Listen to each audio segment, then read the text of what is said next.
बिहार में नीतीश कुमार का शराबबंदी का प्रयोग क्या सिर्फ राजनीति से प्रेरित था? क्या सिर्फ मुस्लिम समुदाय को खुश करने के लिए लिया गया था ये फैसला, या इसके जरिए नीतीश साध रहे थे दलित वोट बैंक की अपनी राजनीति? या इन सबसे अलग कहानी कुछ और थी जो शायद हम आप नहीं जानते? आखिर शराबबंदी के पीछे की असली कहानी क्या थी? आइए जानते हैं बिहार में शराबबंदी की कहानी खुद नीतीश के शब्दों में। बिहार के मुख्यमंत्री नीतीश कुमार ने 2016 में जब शराबबंदी करने का निर्णय लिया तो बिहार दो खेमों में बंट गया।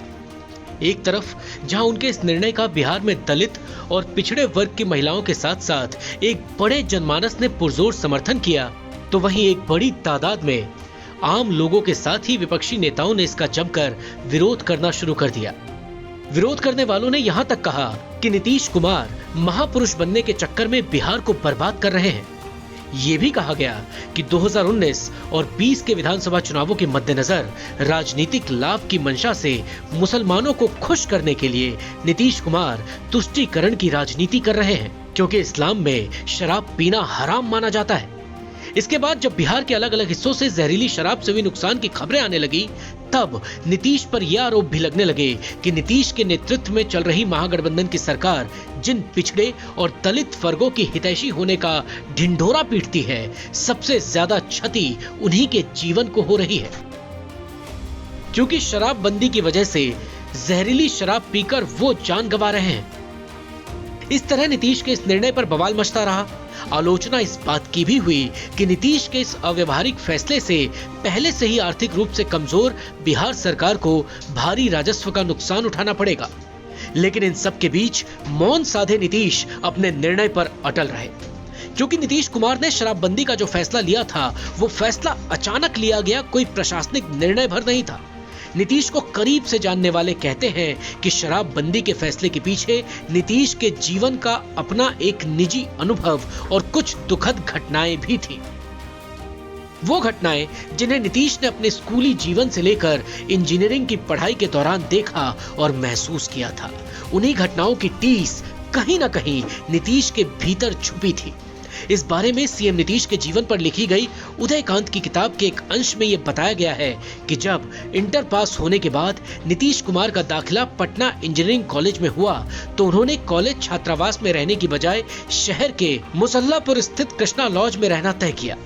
यहाँ गुजारे वक्त ने उन्हें आम मेहनतकश लोगों के जीवन की कहानी से रूबरू होने का मौका दिया। कृष्णा लॉज के ठीक नीचे मछुआरों और मेहनत मजदूरी करने वाले लोगों की घनी बस्ती थी। इस बारे में उदयकांत की किताब के एक हिस्से में खुद नीतीश बताते हैं कि कृष्णा लॉज में रहते हुए पहली बार जाना कि गरीब और घोर अभावों के बीच भी जीवन सरिता आबाद रूप से बहती रहती है। सवेरे मोहल्ले के सारे पुरुषों के काम पर चले जाने के बाद वहां से दिन भर उठता स्वर हमेशा सप्तरंगी होता था। शाम ढलने से पहले ही गलियों से कोयले का दमघोटू धुआं उठना शुरू हो जाता था। रात गहराने के साथ ही निर्दयता से पीटी जा रही महिलाओं और बच्चों के हृदय विदारक हाहाकार के स्वरों से मैं कभी कोई समझौता या समन्वय नहीं कर पाया।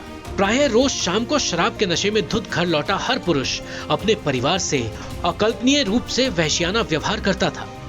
मुझे तब से ही समझ में आने लगा था कि नीचे पसरी गरीबी और जिल्लत की पहली वजह सिर्फ अशिक्षा नहीं बल्कि नशाखोरी भी है। ये बात भी समझ में आने लगी थी कि आखिर गांधी जी और लोहिया नशाबंदी के इतने बड़े हिमायती क्यों थे। बाबूजी के नशाबंदी के लिए आंदोलन करने में जेल जाने की घटना से नीतीश कुमार के मन में ये बीज पड़ गया था कि समय आने पर शराबबंदी के लिए अपना सब कुछ दांव पर लगाकर पूरी ताकत से काम करेंगे। कृष्णा लॉज में रहने के दौरान नीतीश ने जो कुछ देखा और अनुभव किया, उससे उनके मन में शराब को लेकर जो नफरत पैदा हुई थी, उसमें रही सही कमी पटना में रहने वाले नीतीश कुमार के एक बहनोई ने पूरी कर दी। दरअसल ये वो वक्त था जब नीतीश कुमार बख्तियारपुर से पटना आया जाया करते थे। उनके पास पैसों की भी बेहद तंगी रहती थी। पटना से बख्तियारपुर आने जाने में कई बार उन्हें देर हो जाती थी। ऐसे में कभी कभी वो अपनी बड़ी दीदी के घर रुक जाया करते थे। उनकी दीदी और जीजाजी नीतीश से बेहद स्नेह रखते थे। नीतीश अपने बहनोई से खुलकर अपने मन की बातें साझा किया करते थे। ऐसे ही एक बातचीत के दौरान नीतीश ने अपने बहनोई से कहा था कि जिंदगी में अगर प्रकृति ने कभी मुझे ये अवसर दिया तो मैं शराब पर पूर्ण रूप से प्रतिबंध लगाने की कोशिश करूंगा। नीतीश की इस बात पर उनके बहनोई हंसते हुए बोल पड़े थे, न नौमन तेल होई और न राधा नाची। इस किताब में नीतीश कुमार आगे कहते हैं कि अब जब प्रकृति ने मुझे ये मौका दे दिया है तो मैं प्राणपण से लगकर जनता के सक्रिय सहयोग से शराबबंदी का अभियान चला रहा हूं। बाकी सफलता तो ऊपर वाले के हाथों में है, लेकिन मैं ये मानता हूं कि देश के अन्य राज्यों की तरह बिहार में भी ये सब अगर ऐसे ही चलता रहा तो एक पूरी पीढ़ी के बर्बाद होने के पूरे आसार थे। राज्य में शराबखोरी जारी रखना मेरे लिए मेरे सिद्धांतों के साथ एक ऐसा समझौता होता जिसे मेरा ज़मीर कभी कबूल नहीं कर पाता।